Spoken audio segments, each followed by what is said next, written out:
Very good morning to all history class 12 student. तो students, आज की वीडियो में हम हिस्ट्री के बहुत इंपॉर्टेंट क्वेश्चन को कवर करेंगे जो कि अलग अलग तरीके से आपके एग्जाम में आ सकता है। क्वेश्चन है बेटा, examine how the Ricardo's ideas of land ownership was introduced in the Bombay Deccan, और what is the Ricardo's average rent theory. या ये क्वेश्चन ऐसे भी पूछा जा सकता है, explain two reasons for the failure of the permanent settlement of the land revenue introduced by British in Bengal. या Why did the British follow a new revenue system in Bombay Deccan? या ये question ऐसे पूछा जा सकता है, Why was the permanent settlement of land revenue rarely extended to any region beyond Bengal? Give two reasons, right? Answer है बेटा इस क्वेश्चन का, ध्यान से समझिएगा।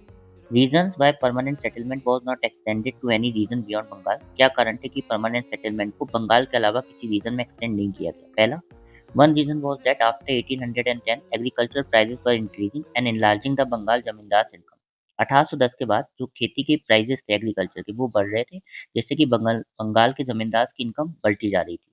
Second, the British realized as under the permanent settlement the revenue demand was fixed, the company was a financial loser and they could not claim a share of growing income।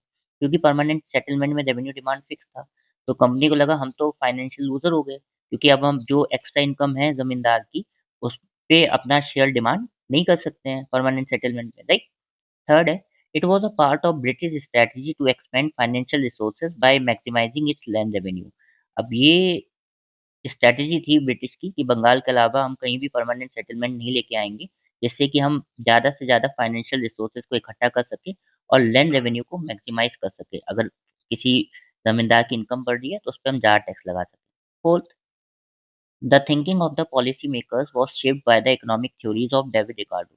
अब जो thinkers थे, जिन्होंने ये permanent settlement को और किसी जगह implement नहीं किया और दूसरा सेटलमेंट लेके आए रेटवारी, ये चेंज हुआ एक इकोनॉमिक्स के थ्योरी दी गई थी, इसके द्वारा डेविड रिकार्डो के द्वारा। डेविड रिकार्डो कहते थे बेटा, according to Ricardo the land owner should be given only the average rent. Land owner के पास या जमीन के मालिक को सिर्फ एवरेज रेंट मिलना चाहिए जो उस समय चल रहा है। इफ द लैंड यील्डेड, अगर लैंड की पैदावार एवरेज रेंट से ज़्यादा है, तो लैंड ओनर के पास मतलब सरप्लस इनकम है, जिसको स्टेट को टैक्स करना चाहिए। फिफ्थ है, if tax was not levied, और अगर इस सरप्लस इनकम पे टैक्स नहीं लगाया, देन कल्टीवेटर्स टर्न इनटू रेंटियर्स। तो जो जमींदार है वो रेंटियर बन जाएगा, किसी और को अपनी जमीन दे देगा और रेंट खाएगा, right. Contrary to British hopes, the zamindar instead of investing surplus in development of land they turn rentiers. Zamindar जो सरप्लस था उसे लैंड के डेवलपमेंट में ना इन्वेस्ट करके रेंटियर्स बन जाते।